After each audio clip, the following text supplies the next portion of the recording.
My name is Alex Williams, founder of the New Stack, and you're listening to the New Stack podcast from Cloud Native Day, brought to you by Cisco. Check out Mantl, Cisco's open source microservices infrastructure, pulling together the best of open source projects, including Docker, Kubernetes, and Ansible.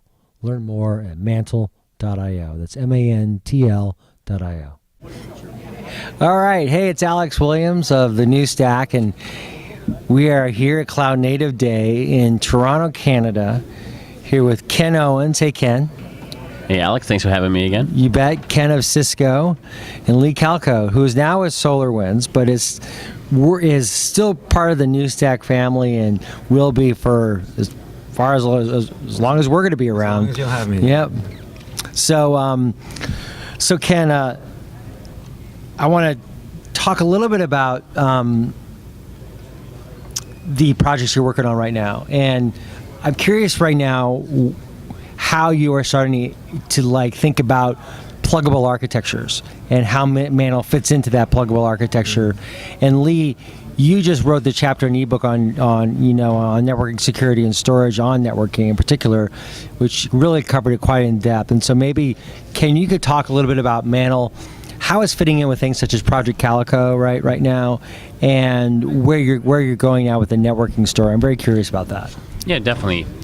So there's a couple of interesting things with Mantl to kind of cover to your question. The first one, I kind of noticed in my career, which after seeing Dan, the executive director of the CNCF, give a brief history of cloud, I've lived through all of those wonderful transitions, and I guess that's part of why our job is so fun, because it's always changing, right? And so I noticed a trend that there's always a new technology or a new or an old technology gets put together at the right time to create a new capability.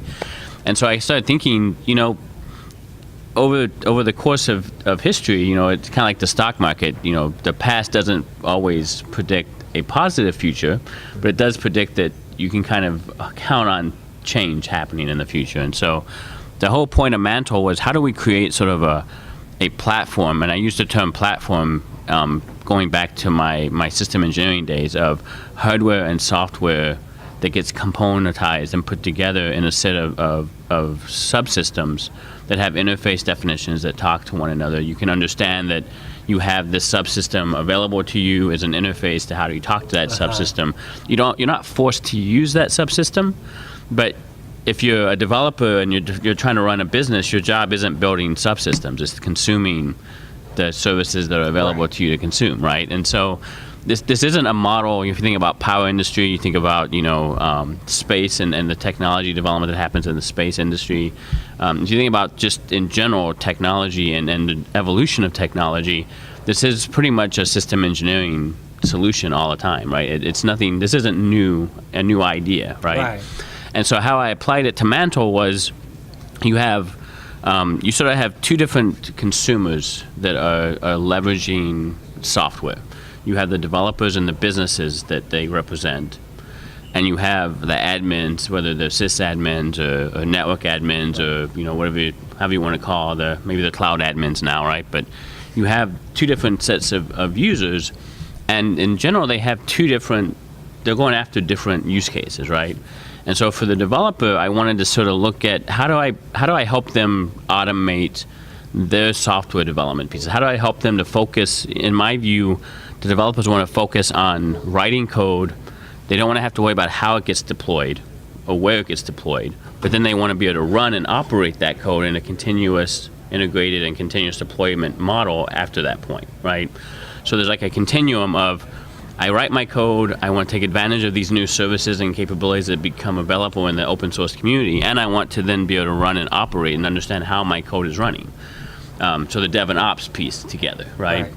And then you have the admins who really want to optimize and improve and give their company differentiation in this space, because they can tweak Kubernetes parameters, or they can tweak a C group parameter to make their code more secure, make their code operate at a different level than anyone else is thinking about doing, right? And so in order to really build, to your question, how do you build this service or a solution that allows you to be kind of not quite plug and play, but extensible is the word I like to use. Right. That's where Mantl came about. How do we sort of put together the best in breed open source tools and capabilities that are, in some cases, things like Vagrant and Terraform have been around for years. They're not new technologies.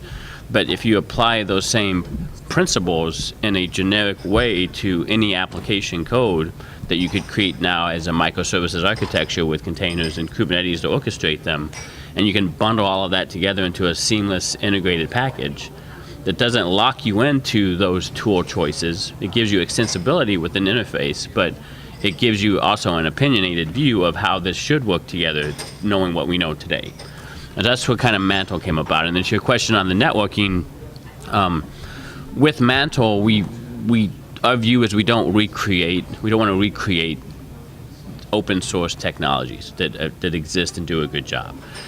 And so in that same way, as we bundle different open source components to build Mantl, we looked at the networking space, and we saw things like Project Calcote, that is a pretty good networking technology. It gives you some capabilities within defining services and defining IP addresses and how you want to route between services.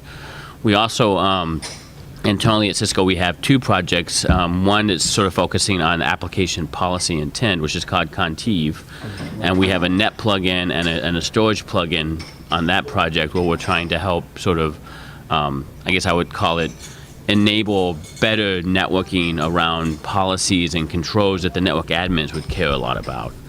And then when you think about, going back to kind of my system engineering discussion, when you think about performance at the network level, a lot of what is happening in sort of test environments or in just kind of getting up and running with these new technologies, you have developers just leveraging the Linux kernel and things like Calcote or Weave to sort of do basic networking. And that works great if you just want, bare bones network connectivity, right? And when everything in the rest of the network is working great, it works fine. But as we know, things fail all the time in the environment, and things crash. And so how do you really enable better networking? And the Linux kernel was never designed to be a high performant router. I know that seems strange to some people, but the Linux kernel was designed for a specific task, and it's very stable and it's very reliable at what it does. It's not a high-performing router. No. And so we have a project called FDIO, FIDO, for fast data, and that allows us to sort of offload, if you will, kind of like TCP offloading did back in the the early 90s, mid 90s, right?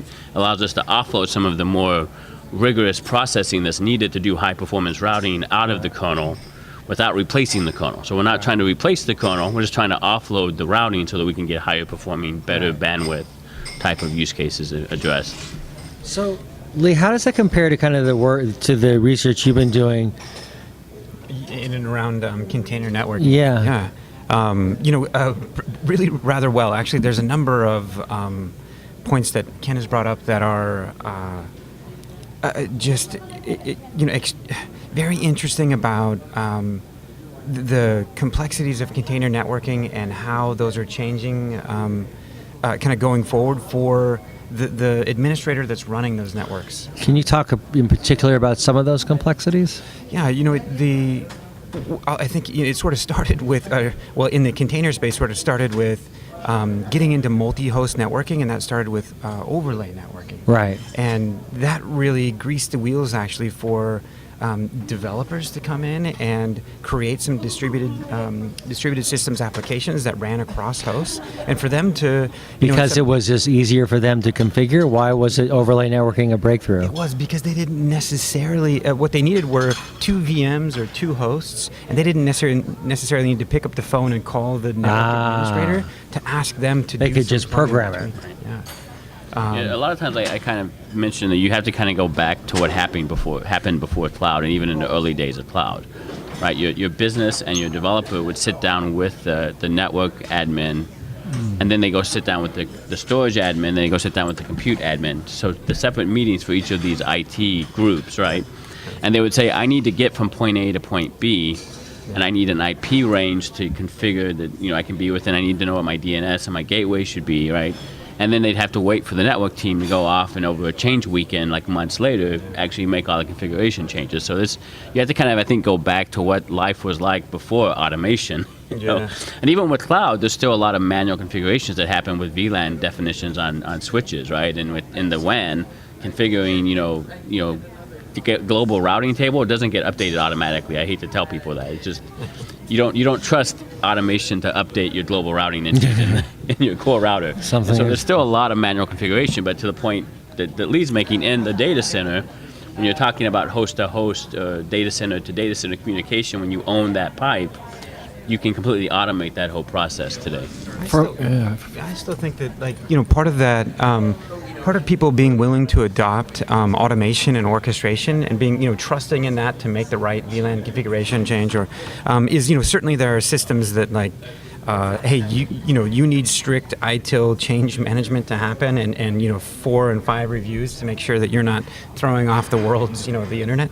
But I also think there's a fair bit of sort of implicit job insecurity that happens for, whether it's the network administrator or the systems administrator, as these, as technology has evolved for them. And that's one of the things I'm kind of excited about, that I think Cisco, or at least I've heard Ken speak to, seems to understand pretty well in and around, and you mentioned this a second ago, Ken, but intent, and being able to define intent, being able to make people, the developer and the operator, feel comfortable in their new roles between application intent, which is probably owned by one of those versus the next, and then sort of operational intent. And but I, for one, am somewhat ignorant on just how that works within the projects that you guys have. I think there's sort of two ways to think about it at a high level, right? The application intent is really more of a business SLA or a business contract, right? I want my network to be high performing. I want my compute to be on, the best SAN or the best compute you can give me. My application is sensitive to latency or not sensitive to latency, right? So it's more about sensitivities and business level objectives, right? Operational intent is, how do you enforce this, right? How do I ensure that I have the right ACLs on the right ports, so that when you send your traffic out, it's going to get marked with this bit to give it the QoS priority, 1 to go across the network. And how do I ensure that on the other side it gets processed and received as that top priority, and that those two. So where's the intelligence in that? Where do you reside the intelligence? So there's a couple of debates around that intelligence piece, right? So part of it is, do you need policy engines and a policy controller to kind of manage all of this global policy? Right.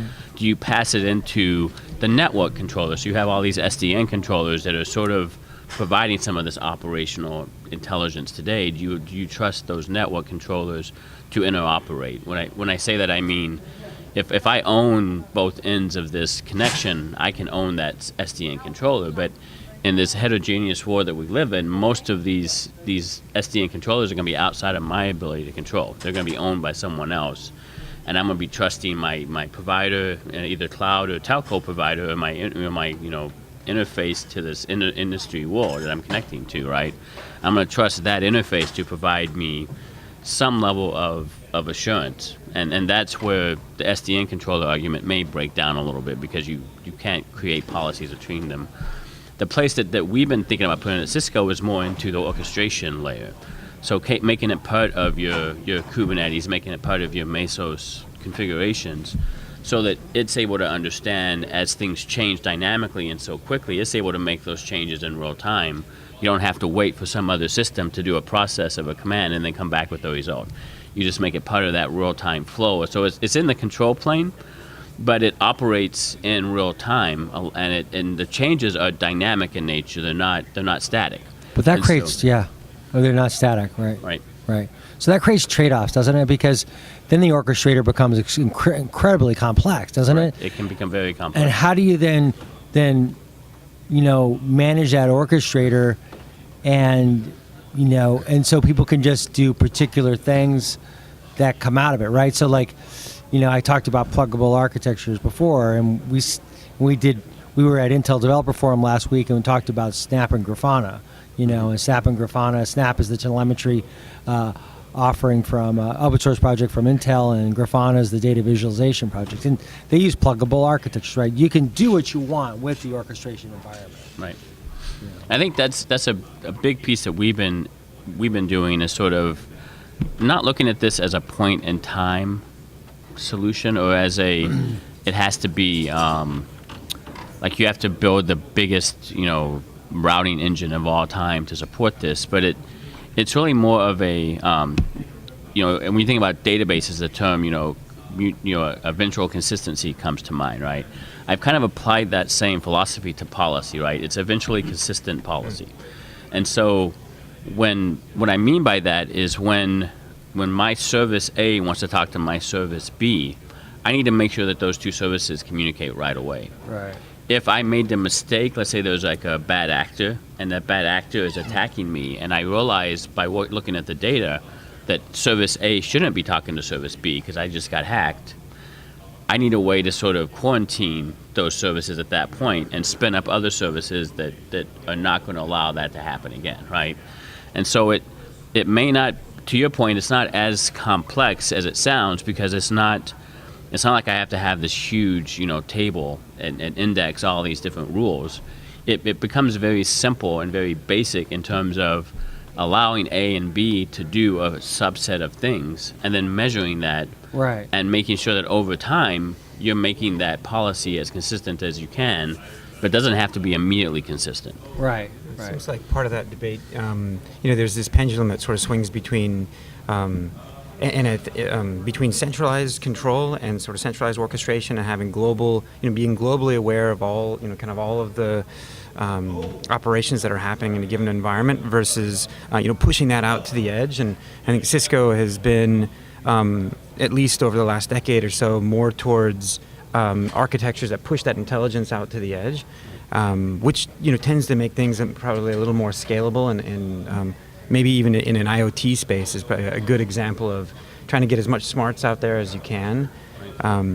But also I think that pendulum, or I think it is something of a pendulum that we as an industry seem to kind of switch back and forth between. And right now, within distributed systems, we've the container orchestrator, Alex, that you've talked about a few times. It comes.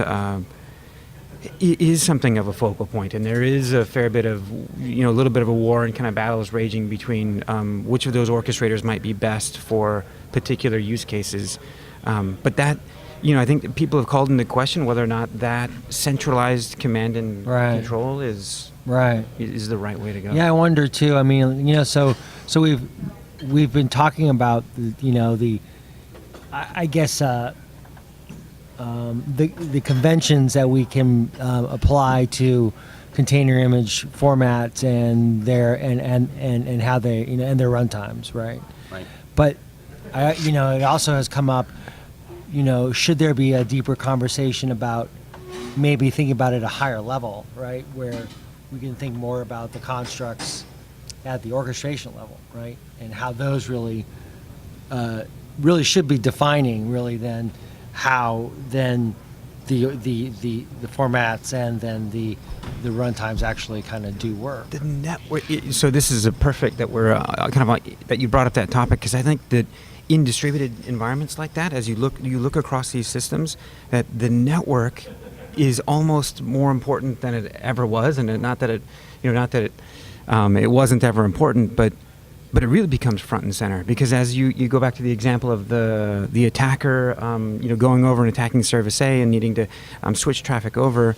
Right now, when we talk about how the network plays, we usually talk about load balancing in front of your services and doing rolling updates and switching over, doing blue, green, and kind of canary deploys. But it's interesting to think that, like, if you look at that in a security context, that it may be that you're not doing a rolling update of a piece of software. You might be trying to quarantine off, Right. A certain. Exactly. This is an interplanetary exploration here, Ken. Absolutely. And to the point Lee was making, right, the example I like to give, going kind of back to before cloud native, right, you'd have your DMZ, right, and the DMZ was your gateway to the internet, right, and everyone knew what the default route was to get to your DMZ, right, and then with behind that DMZ interface, which was a load balancer, right? You had your VIP for your service that you were trying to advertise outside to the outside world, right? You did reverse proxies, right? And so you would take that VIP, and that would be your web VLAN, your web network, right? And so every service that you created that was for the web interface would go into that network and have that IP address space, right? Then you had a firewall, and that firewall sat between the web layer and the app tier, right? And you'd have all your apps being deployed in this app tier that then had another set of firewalls and other intrusion detection systems that sat in front of your database tier, right? Or whether however many N tiers of architecture you have. And so you'd had this very discrete network topology, very discrete application topology, and they had to match together. As you move to this cloud native world, that's all out the window, right? You have a flat network in most cases. Right. You have multiple services, all with API interfaces to talk to each other. And in a lot of ways, you've blurred all of the lessons we've learned in the past as to why we had segmentation, why we had network isolation.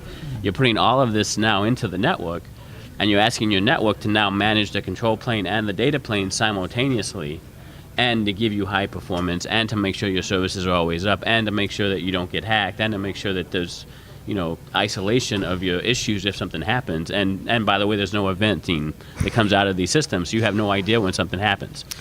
It used to be all so simple. It used to be at most 3 tiers, right? And it was, relatively static. It was physical. I mean, like, hey, actually, in some respects, you could walk back into the data center and you could trace that Ethernet line to see, oh, okay, that's how, that's the switchboard I'm connected to. Well, physically. that speaks, very interestingly enough to our discussion earlier in the Pancake Breakfast about the challenges of this new world, right? I mean, we, for as journalists, it's very challenging too. And my argument is that if you look at how Gartner and Forrester have covered the IT world for the past 20 years, you look at how traditional media has covered the IT industry for the past 20 years, it's been very much the same way that IT architects and have been doing their work, right? As you were describing, right?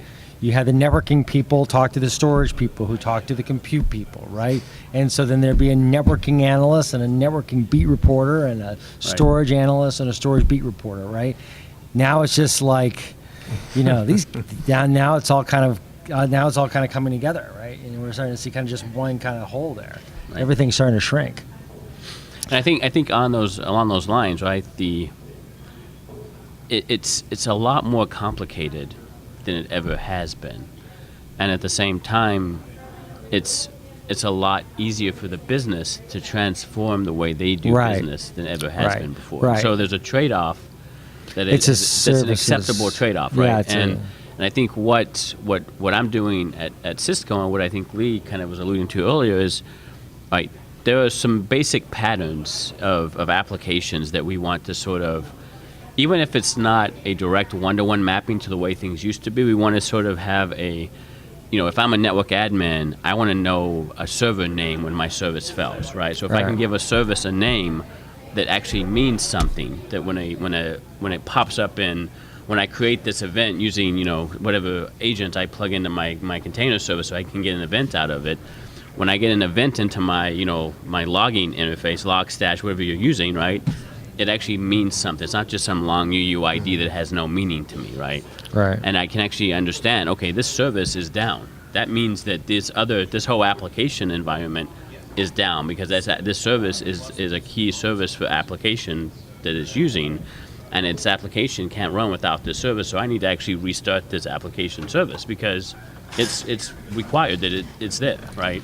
And basic things like IP addresses, being able to give an IP address to a container or to a service interface, like a VIP, if you will, for that entire set of containers that make up that service. Those are like very basic things, but they solve when something breaks or when something goes wrong. It makes your life so much easier to identify what happened and how you fix it. Well, good. Well, the last remark, then we should probably finish things up. Even though, like in the new ebook that has just come out from the New Stack, that we talk about in there that even though all of these more and more complexities have come with these distributed systems, and you need that network intelligence, that one of the things that hasn't changed is expectations of reliable, robust systems that function. The network engineers, the people that are administering these systems, still the same people, still have those same expectations of performance that you were talking about before, of reliability, of being able to understand the messages and the events that are coming out. So it's gonna take some, more intelligence in the network probably, and the management software there, but also just some time for these, for the systems that we use to manage these new distributed applications to be adopted. So it's... And the only thing I'll add to that the book also talked about was not just what Lee was referring to, but this idea of being able to go from where you are today, right? Because every infrastructure is at a different state of how it's adopted virtualization, how it's adopted cloud technology, how it's adopting public clouds, right? There's cloud native is exciting, everyone's looking at it, but there's very few production deployments of containers today, right? When you get right down to brass tacks, right? And it's very early days, like we talked about in the pancake breakfast this morning. This has been a 2-year journey so far, right? And so when you think about all of these components that come into play into moving from where you're at today to where you want to go into the future, things like educating your admins, educating your developers. I think somebody, I can't remember who it was that asked me this question, but a lot of the developers I talk to, they don't understand how to develop things in cloud native. They don't know how to create microservices, right? They're so used to developing things in a certain way that they're not really sure what cloud native means to them, right? So even developers, I think, need some help in terms of how do you take advantage of these new capabilities that are available to you today. Many of them understand containers and love it, right? But containers don't help you become cloud native. They just give you a packaging format for your application, right?